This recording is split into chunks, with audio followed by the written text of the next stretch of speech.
Hare Krishna. Nama Om Vishnu Padaya Krishna Prishtaya Bhutale Srimate Bhakti Vedanta Swami Niti Namine Namaste Saraswati Deve Gauravani Pracharine Nirvishesha Shunnavadi Paschatta Deshatarine Srila Prabhupada Ki Jai. What is the topic that was given to me? How to enjoy?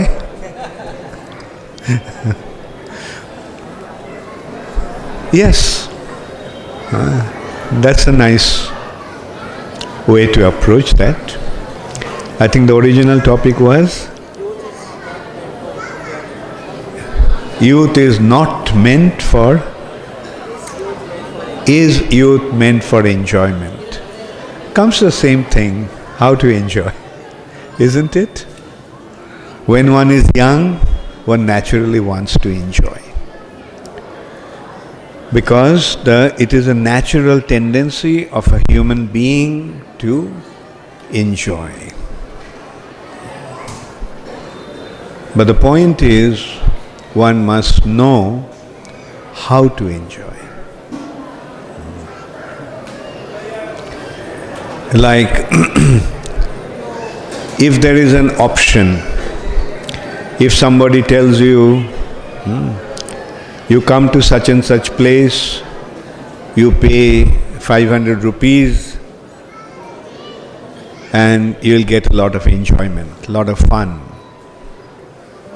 And you go there and then you find that inside the tent there's a big man with a stick in his hand and he starts beating you. Would you like to go to such a situation? Now, material nature is like that. How many of you are aware of the expression Maya? How many of you do not know what Maya is?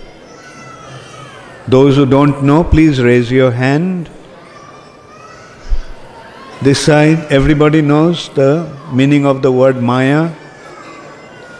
It looks like the ladies are very learned. Okay. Maya is the illusory energy of the Lord. And this business of this illusory energy is to prepare us to surrender to Krishna. Now, in order to understand that, we'll go back again further. How many of you know that our real identity is spiritual? How many of you know that our actual identity is spiritual? We are spiritual beings. So where do we originally come from? Do we come from the another world, spiritual world? Now, if we came from another world, then is this place our real place for our habitation, our accommodation? No. We are originally from the spiritual world. And what is then this world? This world is a foreign place. And the purpose of this world is, do you know what is the purpose of this world? The purpose of this world is to prepare us that we can go back to the spiritual world. If we are all from the spiritual world, then is it natural for us to go back there or not? If your home is in some place, do you want to go back home or do you want to go away, stay away from home? How many of you at some point want to go back to your home? So we came from spiritual world. So where is our actual home? The spiritual world. So should we go back to the spiritual world? Should we go back home? How many of you read the Back to Godhead magazine? And what is the purpose of that magazine? Back home, back to Godhead. Back to Godhead. Back to the spiritual world where we actually belong. Right? Now the question is, then how come we came here? Why did we come here? In that respect, we can give few examples. One very sweet example. The sweet example is, first I'll say, one example I'll give is a sweet example and the other one is a sour example. The sweet example is like a child. The child wants to play with his friends. So the child tells his father, "Daddy, Daddy, I want to go to the field, I want to go to the park and play with my friends." Does it happen? Did it happen to you? Did you tell your daddy, "Daddy, Daddy, I want to go and play with my friends in the park"? And then what did the daddy do? Daddy took you to the park. And when you came to the park, what happened? When you came to the park, when you met your friends, did you remember the daddy anymore? You became so absorbed with your friends that you forgot your father. But although you forgot your father, did the father leave you there and go away? No, the father, what did he do? He was sitting on a bench by the side of the park and watching you. Then at some point, when you got hurt, started to cry, "Daddy, Daddy, where are you?" Then you remembered, "Daddy, Daddy," right? Or it became dark and all your friends are gone. Then you called out to your father. Then what did the father do? Came, picked you up on his lap and said, "Come, let's go home now." Did it happen? Now, who is the child here? We all. Who is the daddy here? Krishna. And after coming here, we are so absorbed with our friends that we completely forgot our father. Although we forgot our father, did he forget us? Where is he? How is he watching us? Sitting in our hearts. In everyone's heart he is sitting. Why? He is watching. When we are going to call out to him, "Daddy, Daddy, where are you?" And then, "Krishna, Krishna, where are you?" Then Krishna will come and pick us up. So that's a sweet example. Now you want to hear the sour example? Okay, the sour example is the king and the citizens. The king gives the law, right? And everybody is expected to abide by the law. When somebody breaks the law, what happens? When somebody breaks the law, then the police comes and takes him to the prison. And in the prison, he suffers the punishment. Right? And what is the purpose of the prison? The purpose of the prison is to remind us that we should never break the law. And in the prison, it is happening. We are asked, so, will you abide by the law or break the law? Have you seen how dogs are trained?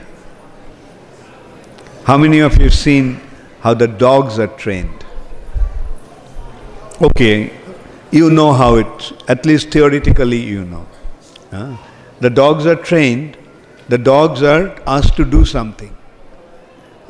When the dogs do the right thing, the dog gets a cookie, dog gets a biscuit. And when the dog does something wrong, then he gets the stick. So this is how the dog learns what to do and what not to do. So similarly,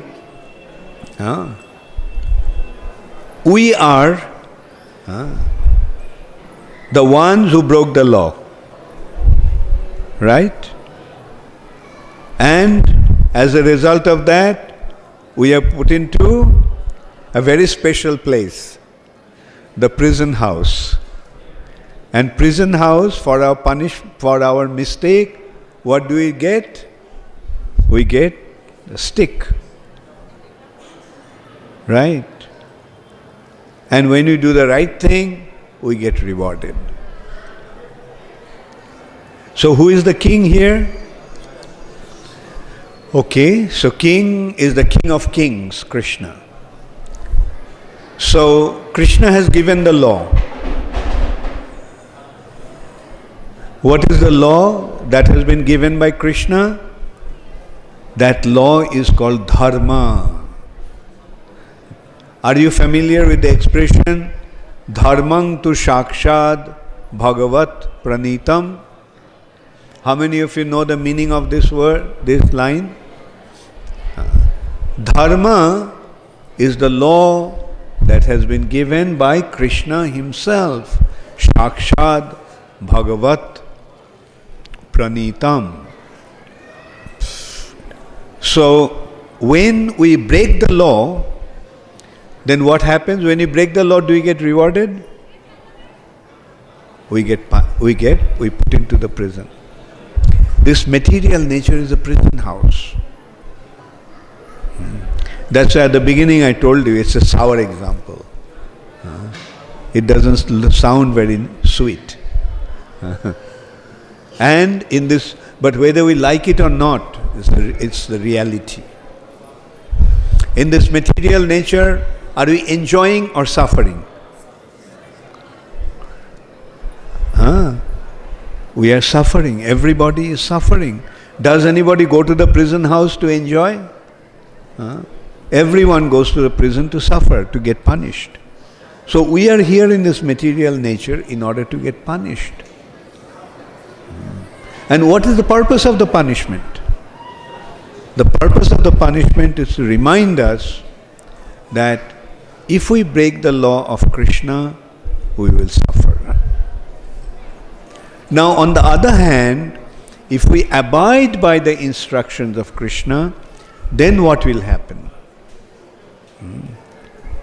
Krishna himself is saying it. How many of you remember that particular verse? Mamekam sharanang braja. Surrender unto me. And when you surrender unto Krishna, then what will happen?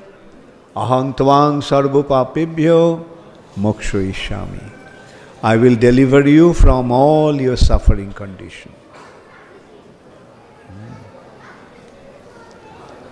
So, now you got the point? Who are the prisoners? How many of you understood? Okay. We are the prisoners, right? Where is the prison house? This material world is a prison house.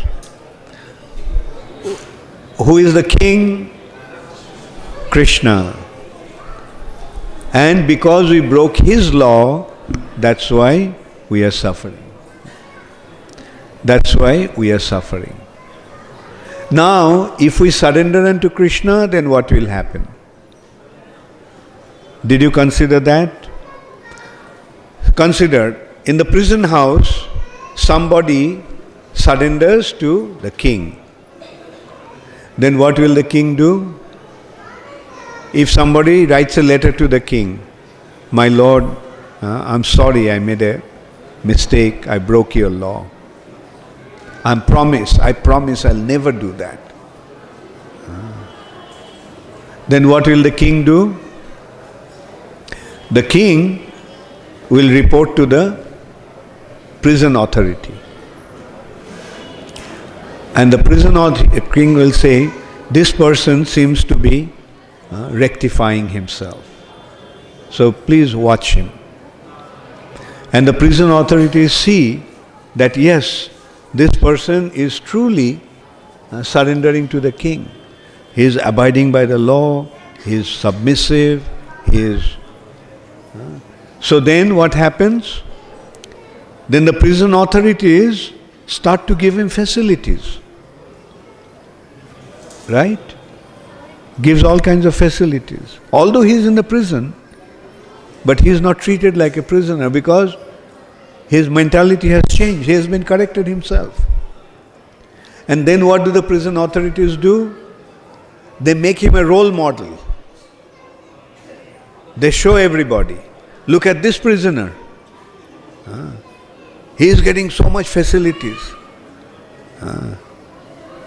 For breakfast he is getting 10 course meal. For lunch he is getting 20 course. For his accommodation he is getting such beautiful arrangement. And once in a while he gets a vacation. So as a result of that, seeing him, then what happens to the other prisoners? And the prisoners also keep telling them, look, I just surrendered to him and I'm getting so many facilities, why don't you also do that? And then they surrender to the king, they also start getting the facilities. Then they also go and tell others that look, I just surrendered to the king and I'm getting all these facilities. Okay, now, now who are the role models? Okay, who are the ones who surrendered unto Krishna? The King of Kings? The devotees. When one becomes a devotee, does he start getting special facilities? How many of you have become devotees of Krishna? I was thinking that maybe some of you are hesitating. So I'll put it in a little different way. How many of you have surrendered to Krishna? That's even better. So after you surrender to Krishna, what happened to you? Are you suffering or you are enjoying? Huh? Okay. Then now that you are enjoying, what is the reason why you are enjoying? Because you have surrendered to Krishna. And then what you are doing? Say for example, some devotees went and told you that look, you surrender to Krishna and he'll get the facility. Right? Like for example, Rasananda Prabhu went. Prema Bhakti Prabhu went. Did they tell you? And then did you do that? Did you surrender to Krishna? And as a result of the surrender, you are seeing, you are getting so many benefits. Now what you should do? Because these devotees went and told you, that's why you understood the benefit of surrender. So shouldn't you go and tell others also to surrender? How many of you are already doing that? Very good. That is the meaning of preaching. Preaching means telling others, surrender to Krishna and your life will become full of joy. So, now when you surrender to Krishna, you start getting this benefits. And then, mind you, the prison authorities are watching you. Who are the prison authorities? The demigods are the prison authorities. Maya Devi herself is the prison authority. And she is reporting to Krishna. Bhakta Prakash is doing very well. So please look at him favorably. Bhaktin, Sonia is doing very well. So this is how Maya Devi is reporting to Krishna, and as a result of that, Krishna is becoming more and more favorable. And mind you, on top of everything, Krishna is situated in the heart. Krishna is watching you. And then what happens? Eventually, Krishna says that please release such and such devotee, and I need a nice servant. I need a very good servant. So Krishna sends his vehicle, the chariot from the spiritual world. And then, one fine morning, you find that a beautiful chariot is waiting in front of your house. And there are two divine-looking personalities. Jai Shri Shri Radha Madan Mohan ki Jai, Jai Shri Shri Krishna Bhagavan ki. So you find some divine-looking personalities. And they say, please come. Krishna has sent this chariot to take you to the spiritual sky.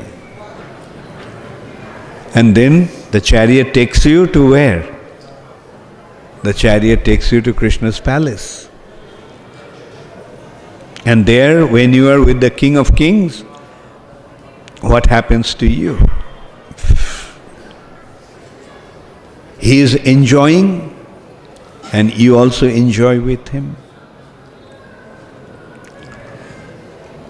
So now, the question is, should the youth, rather let's put it this way, should you utilize your youth to enjoy or not? But the point is, as I was mentioning, we must know, you must know what is the real way to enjoy. Now you consider, I gave you the example of the child. The child is playing with his friends. And sometimes he is winning. When he is winning, he is happy. And sometimes he is losing, then he is sad. When he is playing the game, so often he gets hurt. But does he really get a real enjoyment just by playing with his friends? It's some temporary excitement. That's what he gets. Doesn't get real enjoyment. But when his father picks him up, takes him home, then his mother is waiting with a plate of Mahaprasad. Now what is more exciting? Playing with the friends and getting hurt, or sitting on the mother's lap and relishing Mahaprasad? So the point is, we have to know what is real enjoyment. Now let us consider those who are not aware of this, how they are trying to enjoy. I don't have to tell you anything, I'm sure you all know that. How they are trying to enjoy? They are trying to enjoy. One of the ways to enjoy is eat all kinds of garbage. And by eating those stuff, they are hurting themselves. They drink.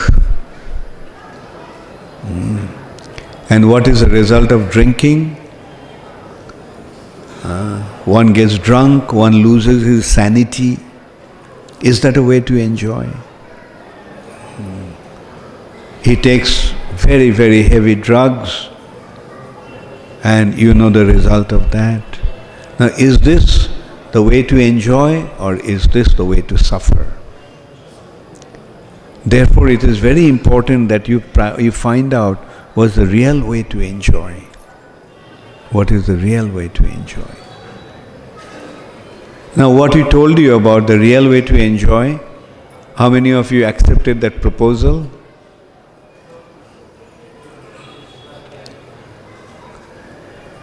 This side I didn't watch. Okay. Thank you. Thank you. And how many of you have become really convinced about this lifestyle of real enjoyment? Thank you. Thank you. And one thing I can tell you, many of us, practically most of us here, have been in the movement, have accepted this lifestyle so many years ago. For me, it is 41 years. And one thing I can tell you, had I not been enjoying, then I wouldn't have been here. And what is happening, you know, the more the time is passing, I'm enjoying more and more. That's why I can't leave it. Now, how many of you are experiencing the same way? Like so many of you, like I can see, so many of you have given up that lifestyle, given up those opportunities, given up those facilities, and you have accepted this life and you don't want to leave. I have seen, say for example, I'm thinking of Ujjain360P because he stands sitting right in front of me. Ujjain360P had a very good job. He quit that job. He joined ISKCON. That was how many years ago? 5 years ago. And did he ever think of leaving? His family, his parents came and reasoned with me, please let him go. And I told him that, look, I mean, I have accepted this life myself, how can I ask him to go?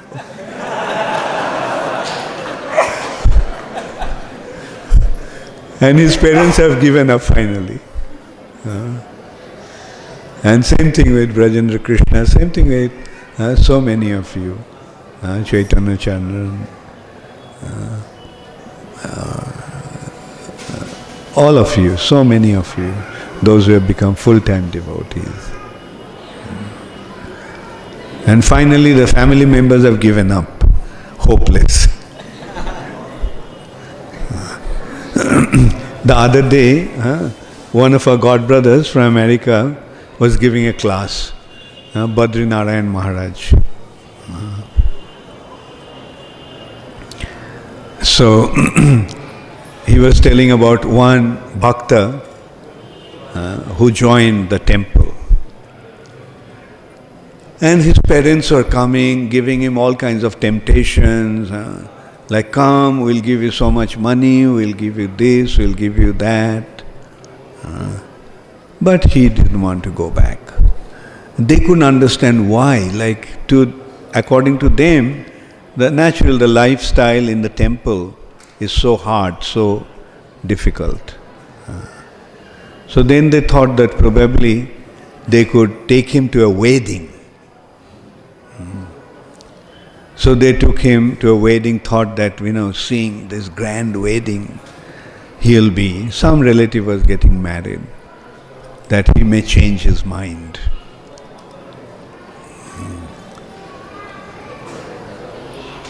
And so And like in Christian wedding, they take a vow, until death do we part. So when the priest was giving that, making them take the vow, and the son said, see, until death. That means this relationship is only up to death. And then you have to die and you have to leave everything behind. So then the father said, he is hopeless.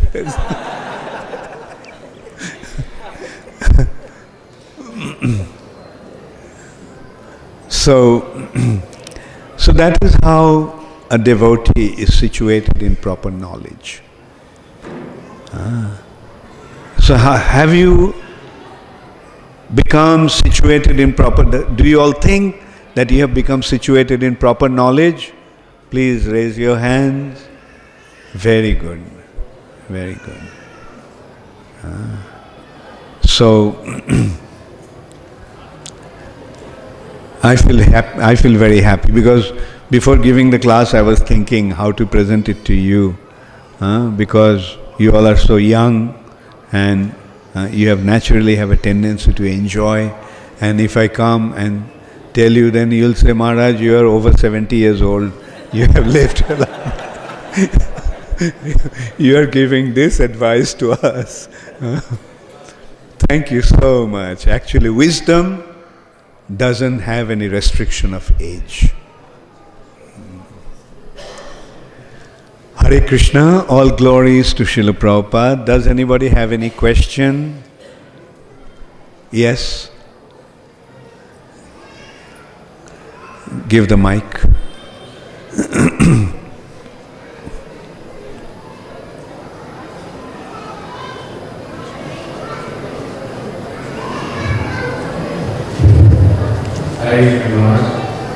Thank you very much for your class. It was very amazing. We heard that category of sweetness, so is of Krishna and divinity. So my question is, we hear that this material world does not contain any enjoyment. But sometimes it is said, like it is also said in Bhagavad Gita, that this material world is mixed with like suffering and enjoyment, and they are temporarily become back and forth. So is that the world doesn't contain any enjoyment, or it contains both suffering and... Yeah, good, very good question. Material world has some enjoyment, that is materialistic enjoyment. That is called sense gratification. When our senses are satisfied, gratified, we think it is enjoyment, right?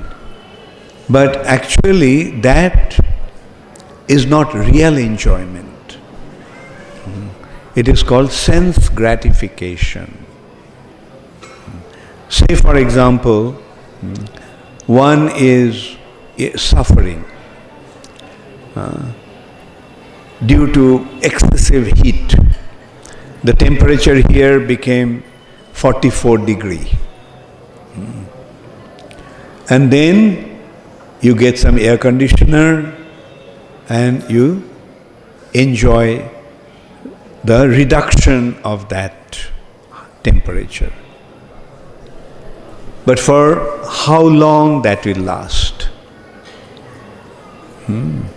Therefore, Krishna is saying, this enjoyment is only sense perception in relation to the degree. Like the senses, when it is 44 degrees, it is suffering.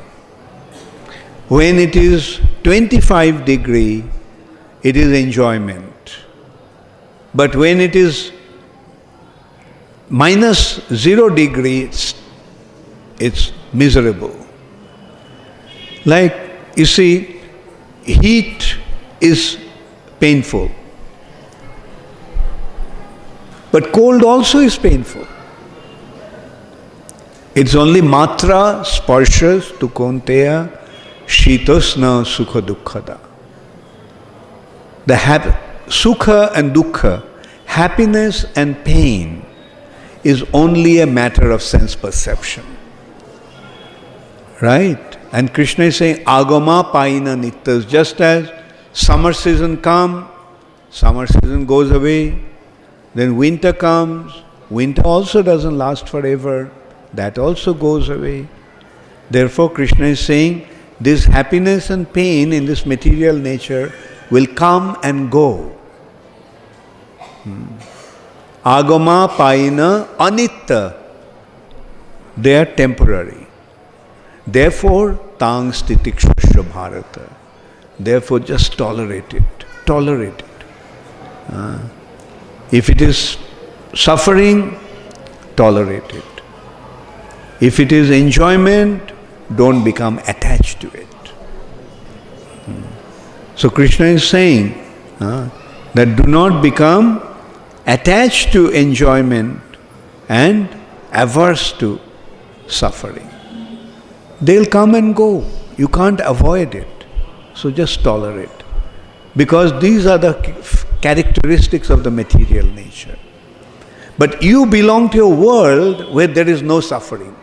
There is only enjoyment and enjoyment and enjoyment. Right? Anandam buddhi parthanam.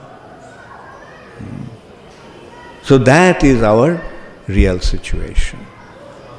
Right? Thank you.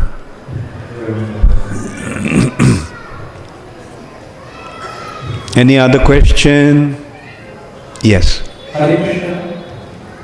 I want to know, sir, Krishna accepts service in a particular way from a person, he accepts the service of Arjun as a warrior, accept the service of Veera in some other way.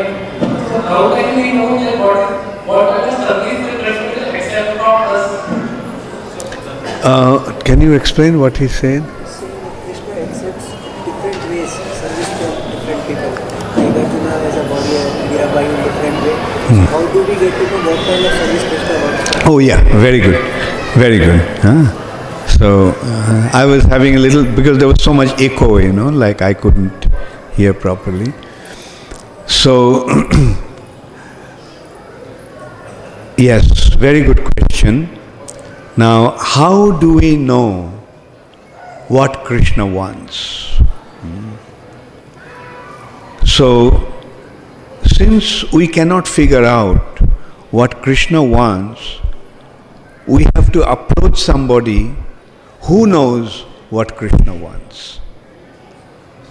Right? So for example, say if I do not know you so well, can I possibly know what you need? No. But if I come across somebody who knows you, and I ask him, can you please tell me what he wants actually? Then he can tell me what you want, and then accordingly, I can provide that to you. So similarly, we need to get to know somebody, or we need to approach somebody who knows Krishna and who can tell us what Krishna wants. And that is Krishna's devotees, Krishna's advanced devotees, especially spiritual masters. Because they know what Krishna wants, they can tell us what kind of service to render. Right? Thank you. So, any other question? Take the mic.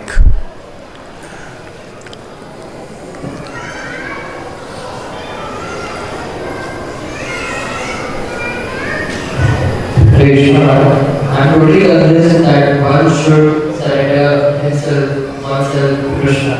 But I want to know how can I practice, how can I prepare myself to surrender to Krishna. So again, it goes back to the same point that we have to know somebody who knows how to surrender to Krishna. And then he guides us. That's why we need the guidance of a devotee or devotees. And those devotees who guide us they are considered to be the teachers or spiritual masters.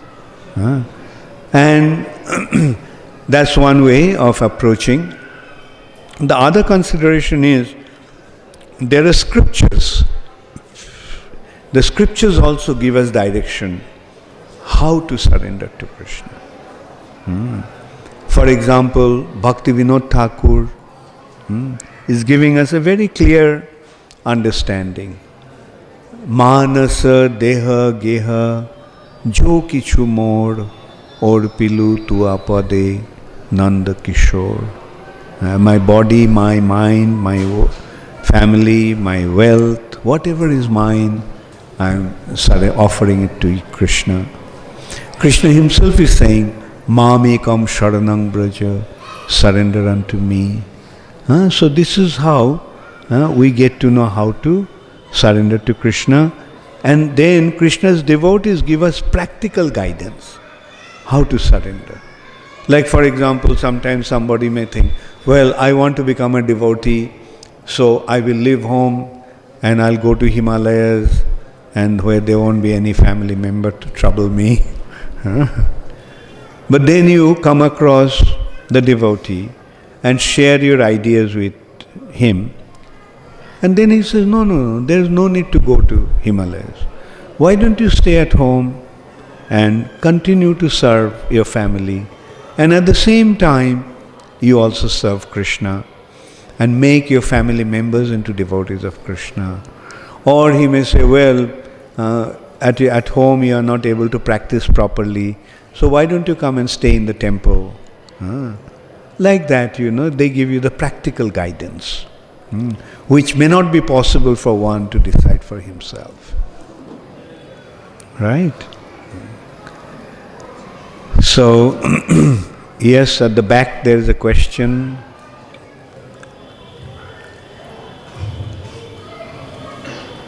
Hare Krishna Maharaj, is how the situation of Mamekam Sharanam is obtained and when our sense gratification gets finished. Here, Mamekam Sharanam Braja, just surrender unto me, ekam, only to me.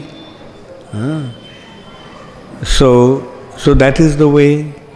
And sense gratification, Krishna is saying also, Rishikena Rishikesha Sevanang Bhakti Ruchyate.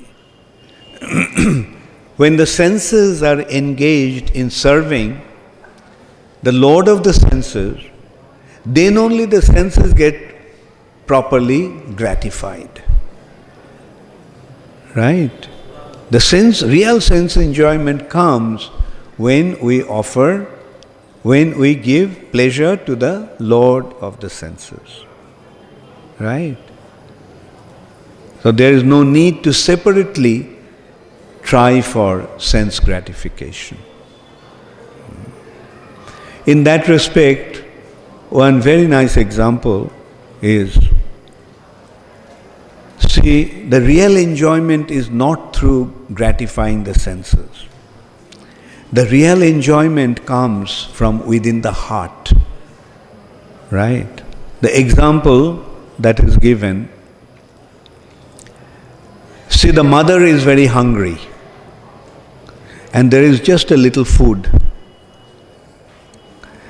So the mother could have eaten the food herself. Then she could have got the sense gratification. But instead of eating the food herself, the mother offers the food to the son. And by seeing the son is eating the food and enjoying it, the mother gets real satisfaction. Right? You get that example? Now tell me, which is a better option? Mother taking the food and eating herself, or mother giving the food to the child? So in a similar way, we can enjoy by eating ourselves. But greater enjoyment is derived by offering it to Krishna. Right? Thank you. Thank you. Yes?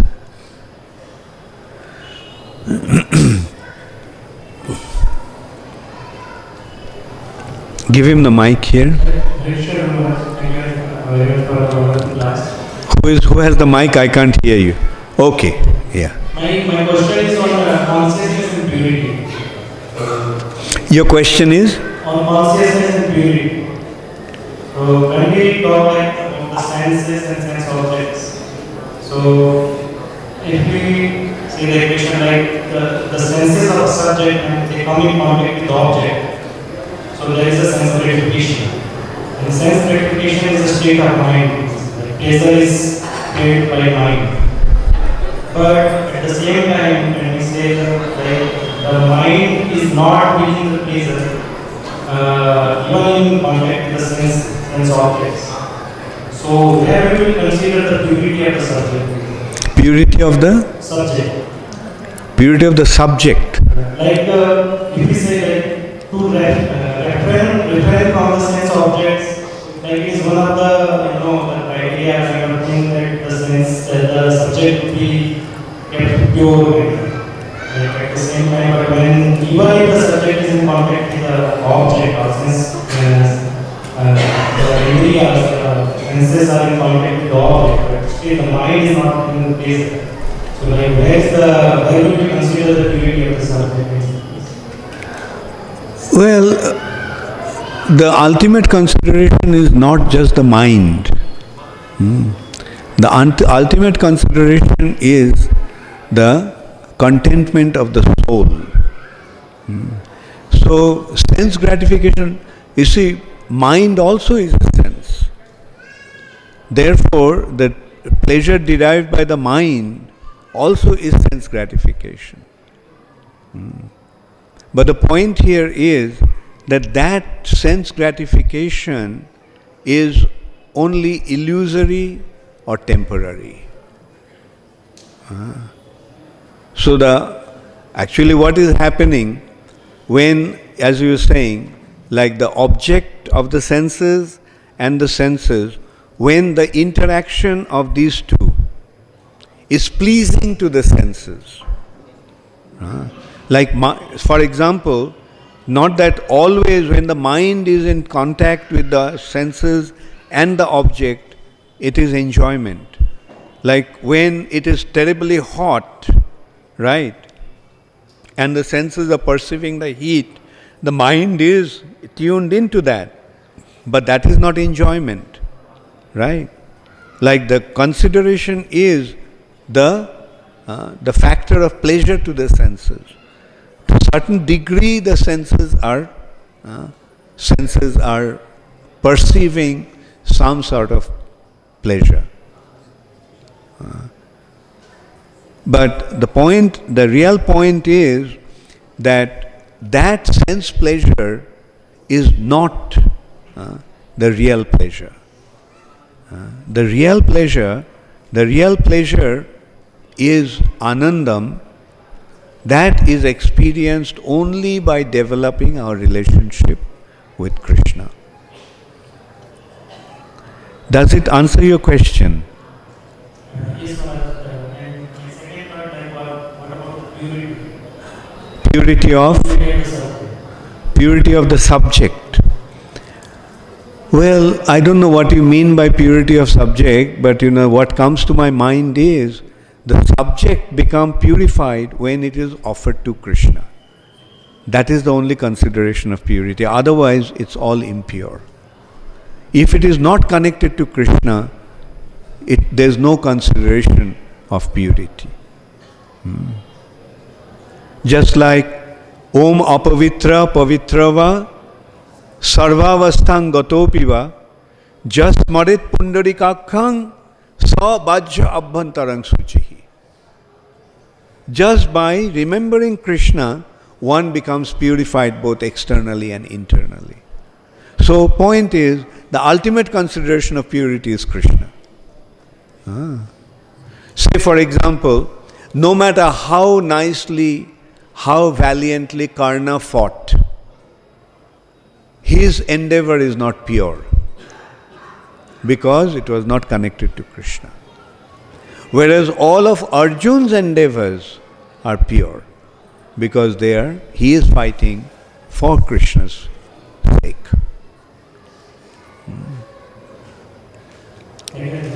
Thank you. Thank you. Thank you so much. Yeah, here's a question.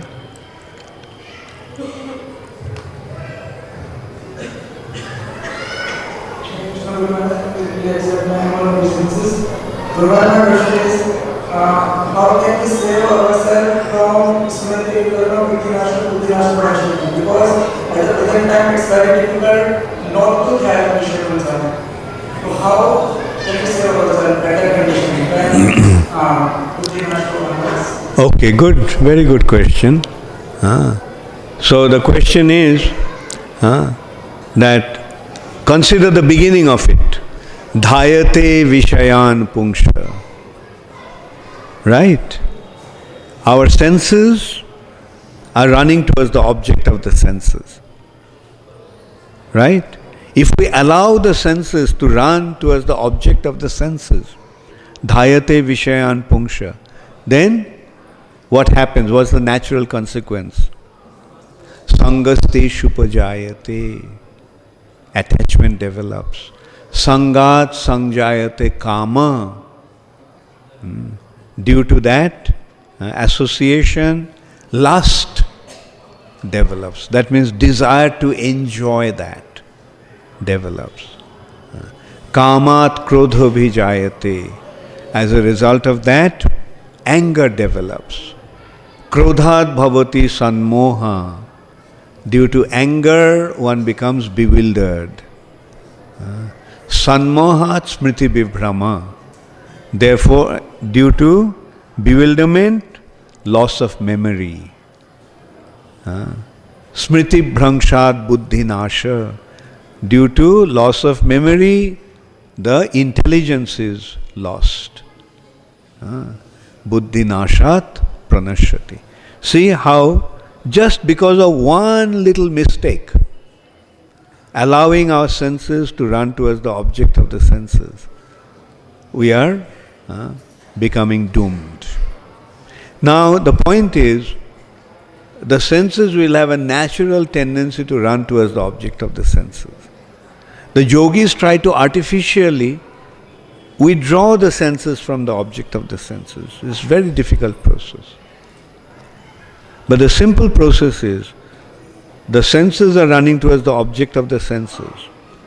Then consider the object to be meant for Krishna's service. You get it? Senses are allowed to run towards the object of the senses. But that object of the senses, you transform it into Krishna's pleasure. Use it in Krishna's pleasure. Engage it in Krishna's service. Then the whole scenario will change. No more pranashati, rather bhavishyati. Like everything will become so wonderfully possible. Alright? So this is the simple way, and that is the meaning of Sankirtan. You see, Sankirtan is such an easy process. This process is so easy, that's why it has been given to the age of Kali. Other ages, yes, withdraw your senses through yoga. Pratyahar. But in this age, no more pratyahar. Rather, project. Project. And see what can be used in Krishna's service. Accept that. What cannot be accepted in Krishna's service, reject that. Right? So this is how you are just allowing your senses to go towards the object of the senses, but you are using your intelligence to determine which one to accept and which one to reject. Okay? Thank you. Okay, last question.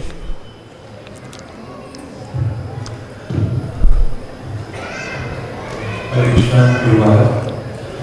Guru Maharaj, my question is, when our health is not good, and we have to change our rounds, and as usual, we get test while chanting. And when we will not feel good. And simultaneously we have to chant our rounds and our Sata Bhakti. And I will not get test in such situation. And so how to overcome this situation? Yeah. You see, Krishna is very merciful. Like, just consider, Haridas Thakur was very sick. He was practically at his deathbed. And still he is chanting. What did Chaitanya Mahaprabhu ask him? Haridas, did you complete your 192 rounds? Did he ask him that? Or did he ask him, Haridas, why are you taking it? You are not so well. It's all right. You don't have to chant. So that is the attitude of the Lord. And the devotee's attitude, no, I'll try my best. Right? So this is how the loving relationship develops. Does the father tell the son when he is in difficulty, no, you must do this? No, the father's attitude is, okay, that's fine, you don't have to, you have done enough. So this is how merciful Krishna is. But at the same time, on our part, on a part of a devotee says, no, I'll try my best. It's all right, I can chant. Although it is difficult, but I will continue to chant. And Haridas Thakur's response is like my disease is that I can't complete my rounds. So this is how the loving relationship is between the Lord and His devotee. Hare Krishna. Okay, there is a question here written. Hare Krishna Maharaj, my question is, being devotee, parents, devotee, what's that? Parents try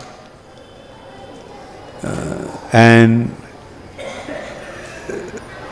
whose question is this? Can you read it for me? It's your question or? Oh, it's your question.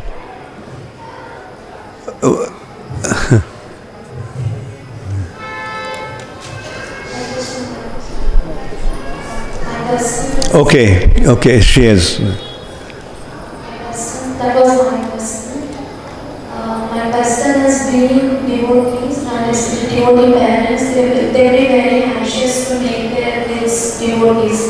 But sometimes they won't be successful, or after some point of time the kid goes out of path, because in many cases I have seen where devotees are plan initiated and they brought up their kids in Krishna consciousness, and at one point of time the kid goes out of Krishna consciousness.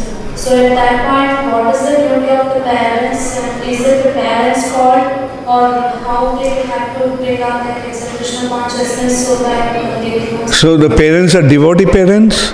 Yeah, devotees. Parents are devotees, the devotee is devotee. And so now let me see the...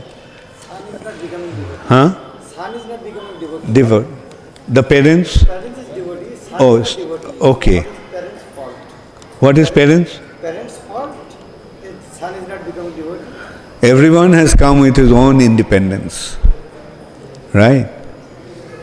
So why should the blame go to the parents? You get my point? If the son doesn't want to become a devotee, what can be done? We are always seeing that kind of syndrome in our ISKCON. Parents are very good devotees, but children do not become devotees. What to do? Like, we can't blame the parents. Like, maybe one thing that the parents should have, there are two things. That parents, since you are going to become that parent yourself, or you are already one of the parents yourself, remember two things. One is train your children very nicely to become devotees when they're young. And the second point is, you also lead your life in such a way that he respects you and wants to follow you. Often what happens, the devotees' children, they see that their parents are giving so many big advice, but they themselves are not following. So they see that their parents are a bunch of hypocrites. So that's why they don't have that respect. That's one of the reasons. Anyway, on your part, follow these two things. When the child is up to reaches the teen, up to 12, give him very good Krishna conscious training. And then you also, together with your husband, lead your life in such a way that your children will look up to you as a role model and want to become like you. Okay? Thank you. Hare Krishna, all glories to Srila Prabhupada. Gaur Premanande, Hare Hare.